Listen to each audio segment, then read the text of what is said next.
Welcome to the Skin Bliss podcast, where we break down skincare with science, not hype.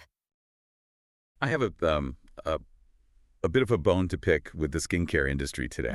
And I think really anyone listening who has ever tried to fix their face knows exactly what I'm talking about. Oh boy, the classic frustration. Right, because you buy the thing, the really expensive thing, the serum that promises, I don't know, glass skin or poreless perfection.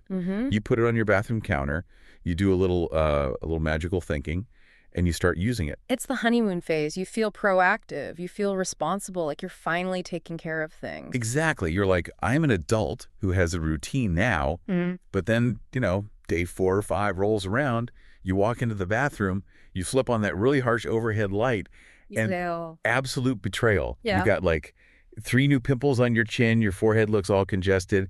You just stand there thinking, I paid $80 to make my face worse. It is the universal skincare frustration. And honestly, that moment in the mirror is probably the most dangerous point in your whole skincare journey. Dangerous, because I'm about to just throw the glass bottle through the window. Well, dangerous because you have to make a binary choice with very little information. Right. Do you push through, assuming it's just purging? Because we always hear about purging as this necessary evil. Yeah, the whole it gets worse before it gets better thing. Exactly. Or do you stop immediately because you're actually having a bad reaction? Because here's the trap.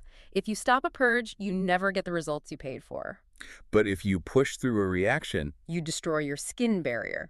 You cause long-term inflammation. And the crazy part is, usually, we just guess. We doom scroll forums on Reddit, we ask our friends who have totally different skin types, and then we usually make the wrong call. Almost always. So today we are stopping the guessing game. We're doing a deep dive into the retinoid reality series from Skin Bliss. Specifically, we are looking at their guide on purging versus breakouts. Which is a fantastic source. Because it completely moves us away from the marketing fluff and actually gets into the biology of what is happening on your face. Yeah, the goal here isn't just to say, just be patient. The goal is to give you a definitive forensic checklist.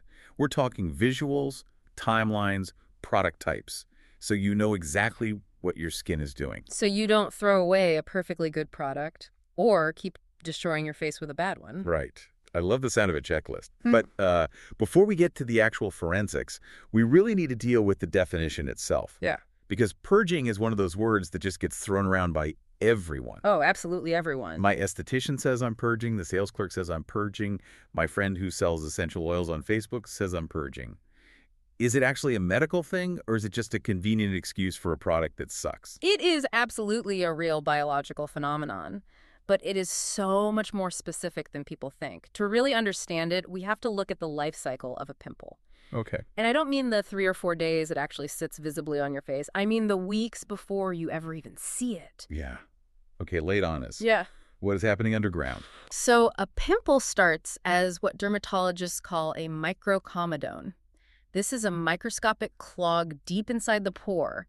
It's basically dead skin cells and sebum just getting stuck together. Like a tiny little traffic jam. Exactly. Now, under completely normal circumstances, it can take up to 8 weeks for that microcomedone to travel up through the layers of the skin and finally erupt as a whitehead. Wait, hold on. 8 weeks? So the pimple I have on my chin today actually started forming like 2 months ago. Precisely. It's been lurking down there, just moving in slow motion towards the surface. Now, enter the purge-inducing product. These active products work by accelerating your skin cell turnover. They basically hit the gas pedal on your skin's entire renewal process. Okay, so instead of taking weeks to bring those dead cells to the surface, They force everything up rapidly, all at once. so it's basically biological time travel. That is a fantastic way to put it. Yes, time travel. The product isn't actually creating new acne out of nowhere. It is taking the acne that was scheduled for next month or the month after and forcing it to happen right now. That is deeply horrifying, but it also kind of makes perfect sense. So when people say, oh, it's just bringing the gunk to the surface, that's actually scientifically accurate. It really is. The technical term in the literature is transient acne exacerbation. But think of it this way. You can't clean a clogged pipe without pushing the actual blockage out. The purge is literally the blockage exiting your system. Okay, so if the core mechanism here is speeding up cell turnover, that must mean only certain types of products can actually cause a purge. Exactly. Because I've definitely had people tell me their, heavy night cream caused a purge or a new clay mask caused a purge. Is that even possible? This is where we need to be very, very strict. The source material lays out what we can call a suspect list. If an ingredient doesn't actively affect the cell cycle at the basal layer... That's where the new cells are born, right? Right. If it doesn't affect that layer, it generally cannot cause a purge, period. So let's run down the list. Who are the usual suspects? What actually gets a yes? The heavy hitters are your retinoids. That includes retinol, adapalene, tretinoin. Their entire job is to ramp up cell mitosis. Right, the anti-aging and acne superstars. Exactly. Then you have your chemical exfoliants, so that's your AHAs, your alpha-hydroxy acids like glycolic acid, and your BHAs, beta-hydroxy acids like salicylic acid. Okay. Any others? And finally, benzoyl peroxide, which works a bit differently but can trigger a very similar clearing and surfacing response. Okay, so retinoids, acids, benzoyl peroxide, that's the yes list. What about the no list? Because what if I'm using, say, a physical scrub, like one of those walnut scrubs? That exfoliates, right? Doesn't that speed things up? It exfoliates, sure, but only the very, very top layer of dead skin, the stratum corneum. It absolutely does not penetrate deep into the pore to speed up the actual production of new cells underneath. Oh, okay. So if a physical scrub breaks you out, it's likely just irritation or microscopic friction damage. It's not a purge. And what about the big one? Moisturizers, face oils, hydrating serums. Hard no. This is probably the biggest myth we need to bust right here. A moisturizing cream, a hyaluronic acid serum, a squalane oil, these do not increase cell turnover. So they can't purge you? They cannot. If you start a brand new, fancy, expensive night cream and 3 days later you have bumps all over your cheeks, that is not your skin detoxing. That is your pores getting clogged. That is a straight up breakout reaction. Honestly, I feel like you just saved a lot of people a lot of grief right there. Because I've definitely held on to a moisturizer thinking, oh, my skin just has to get used to it. Your skin doesn't need to get used to basic hydration. It either likes the formulation or it doesn't. If a non-active product causes bumps, bin it immediately. Or give it to a friend, but stop putting it on your face. Okay, but there are some gray areas, right? What about vitamin C or niacinamide? Because those are in literally everything now. That's a great question. Pure L-ascorbic acid, which is strong vitamin C, does have a very mild exfoliating effect. So a very minor purge is theoretically possible, but it's rare. And niacinamide? Niacinamide? No. It should not purge. If you break out from a niacinamide serum, it's irritation or an intolerance to the formula. Got it.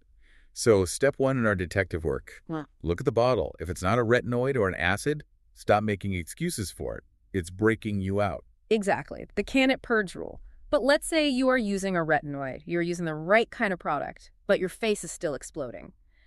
How do you tell the difference between a good purge and a bad reaction? Right, because you can have a bad allergic reaction to a retinoid too. Just because it can purge doesn't mean it isn't also destroying your barrier. Exactly. And this is where the source material introduces visual forensics. We need to look at 3 specific things: location, type, and speed.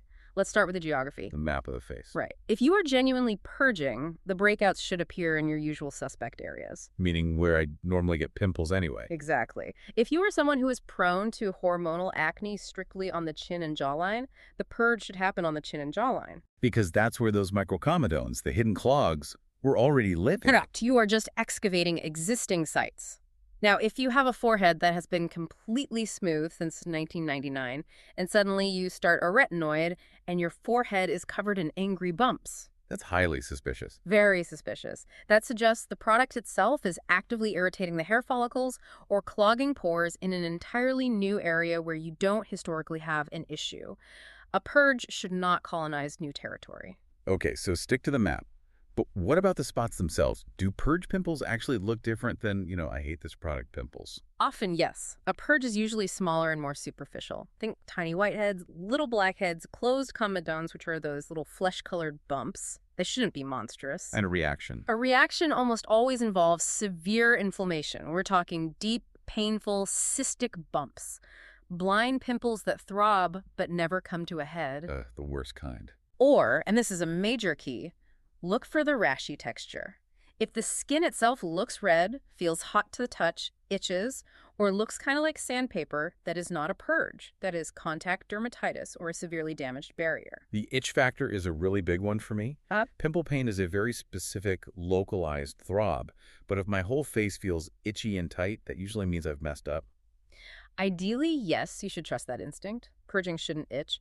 It might make your skin feel a little sensitive overall, but persistent, annoying itching is a massive warning sign of an allergic reaction or severe irritation. Okay, so let's talk about the third factor, which I think is honestly the hardest one to judge objectively. Speed, the life cycle. And this goes right back to the time travel concept. Because the active product is speeding up your entire skin life cycle, the individual pimples themselves should appear and disappear much faster than your normal baseline acne. So it's fast-forward acne. Exactly. Huh? A purge spot might pop up on Tuesday and already be flattening out and drying up by Thursday. It cycles through quickly. In contrast, a reaction spot tends to set up camp. It pays rent. It pays rent, it moves its furniture in, it appears, it gets incredibly inflamed, and it just stays there. It might even keep growing. If you have a spot that hasn't changed or improved in 2 weeks, that is almost certainly not a purge. Okay, so fast turnover is good. Stagnant, angry bumps are bad. Yeah. But we have to address the elephant in the room here. The psychological toll of this entire timeline. It's brutal. Because when you're in the middle of a purge, a single day feels like a month. Every time you look in the mirror, it's just demoralizing. Which is why the timeline test is probably the most objective tool you have in your arsenal. The source material is very specific about this to help remove the emotion from it. Break it down for us. When does the nightmare actually start? Phase 1 is the onset. A purge typically kicks in really fast, usually within the first 2 weeks of starting the new active product. Okay. If you've been using a retinol perfectly fine for 3 months and suddenly you break out in month 4, that is not a delayed purge. That's just a regular breakout from stress or hormones or a dirty pillowcase. Okay, so it starts early. When does it get the worst? Because there is definitely a peak. We call this the peak, or as some dermatologists fondly call it, the valley of death. This is usually between weeks 2 and 4. This is when the maximum amount of that hidden gunk is surfacing all at once. Your skin will absolutely look worse than it did before you started. This is exactly the part where people quit. You're 3 weeks in, you look terrible, your confidence is shot, and you feel like you've made a huge, expensive mistake. And this is exactly where you have to hold the line, assuming, of course, that it matches the visual signs we just discussed. Small spots, usual areas, fast healing. If it matches, you push through. But there is a light at the end of the tunnel, right? There is. Phase 3 is resolution. By week 6 to 8, things should really be calming down. You should see fewer new spots, and the old ones should be fading. 8 weeks. 2 full months. That is a long time. It is a lifetime in skincare, but there is a hard stop, and the source material emphasizes this incredibly strongly. What's the rule? If you are past the 8-week mark 2 full calendar months and you are still, quote-unquote, purging, you need to stop lying to yourself. It's not a purge anymore. It's not. At that point, it is chronic irritation. You are just keeping your skin in a perpetual state of inflammation. The whole "it gets worse before it gets better" rule absolutely has an expiration date. I think that's so incredibly important because I've known people, I've had friends who stay on a strong acid for 6 months thinking any day now I'm going to get that glass skin. And all they are doing is systematically destroying their lipid barrier. If you aren't seeing the turn by week 8, the product is simply not for you. Okay, so let's talk action plan. We've done the forensics, we've diagnosed the problem. Let's say I'm in scenario A. I've checked all the boxes, it's a retinoid, it's week 3, the spots are in my usual chin area, and they're healing pretty fast. So it's a true purge. Right, it's a purge. I'm miserable, but it's a purge. How do I actually survive the next 4 weeks without locking myself inside my house? Well, the good news is you don't have to just grit your teeth and suffer. You can manage the intensity of it. The goal is to keep the cell turnover happening, but actively reduce the inflammation. First rule, don't be a hero with frequency. So if the back of the bottle says use nightly for best results, I can ignore that. Absolutely ignore that. Marketing wants you to use it fast so you buy another bottle. If you're purging hard, dial it way back. Go to every 3rd night. Give your skin 2 full nights of just recovery and hydration in between. Will it still work if I do that? Yes, the purge will still happen. It will just be a bit more drawn out chronologically, but significantly less angry visually. And what about application techniques? I've heard a lot about the sandwich method online. Is that a real dermatological thing or just TikTok science? No, it's very real and highly recommended, especially for retinoids. The sandwich method is exactly what it sounds like. You apply a layer of lightweight, plain moisturizer first, let it dry completely. Then you apply your active retinoid. Then you apply another layer of moisturizer right on top. Doesn't that ruin the effect, though? Does the active ingredient still get through the first layer of lotion? It does. It might reduce the total penetration slightly, maybe by 5 to 10%, but that's actually exactly what you want right now. The moisturizer acts as a buffer zone. It slows down the absorption rate so you don't shock the skin all at once, but the underlying cell signaling still happens perfectly. Okay, sandwich method. Use less often, buffer it up. Got it. Now let's look at scenario B. I've done the visual forensics. My face is itchy, the cysts are deep and painful, they're showing up on my perfectly clear cheeks, or I'm sitting at week 10. It's a reaction. Obviously, I stopped using the product immediately. But then what? Do I attack the massive breakout with a spot treatment? Do I use pimple patches? No, please no. That is the instinct, right? Kill it with fire. Dry it out. But you have to do the exact opposite. Your barrier is severely compromised. You need to go on what I call skin bed rest. Skin bed rest. I honestly love the sound of that. What does that entail? Total simplification. You strip your routine down to the absolute bare bones. A gentle, milky cleanser. No acids, no foaming scrubs. A basic, boring, fragrance-free moisturizer with ceramides or oat extract. And a gentle sunscreen during the day. That is it. No vitamin C, no exfoliating toners, no fancy clay masks. Nothing. You are grounding your skin. Give it 2 full weeks of absolute silence. You need to let the immune response and the inflammation naturally subside. If you throw a harsh salicylic acid spot treatment on top of a retinoid reaction, you are literally pouring gasoline on a fire. And what about the actual product itself? Because I spent $80 on this little glass bottle of serum. I really hate to just throw it in the trash. Is it a total loss? Not necessarily. This is a great tip, actually.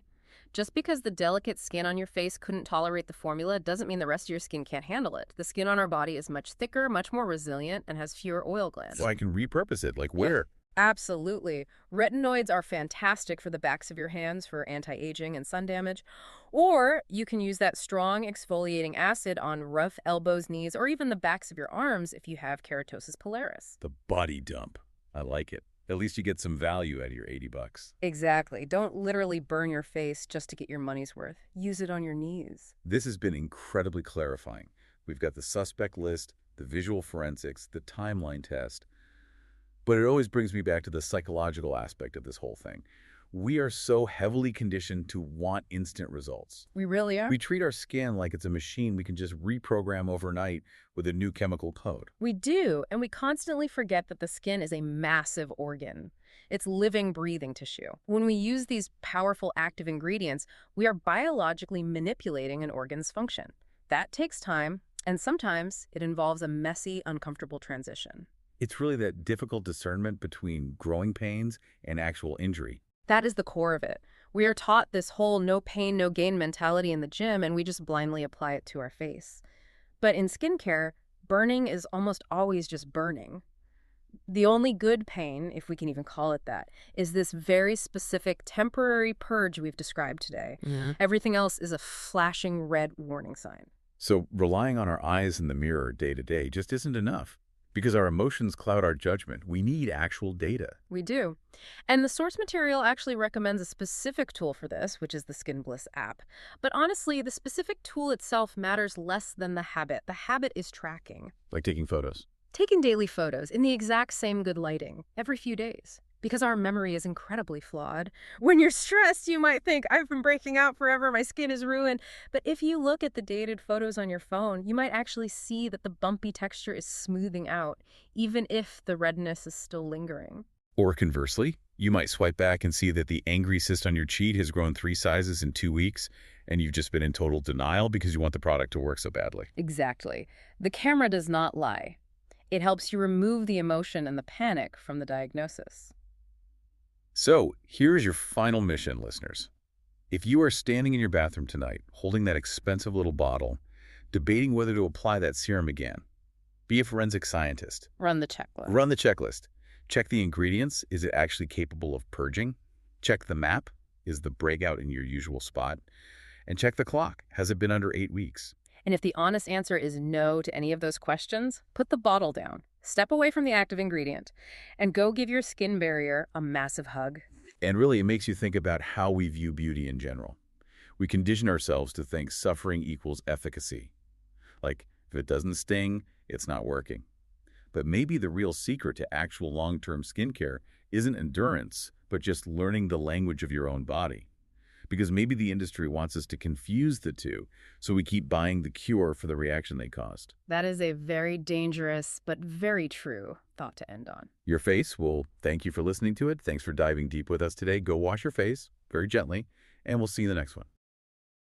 That's it for today. If you want to check your own routine for ingredient clashes, build a personalized plan, or track your skin's progress, download Skin Bliss at skinbliss.app. See you next time.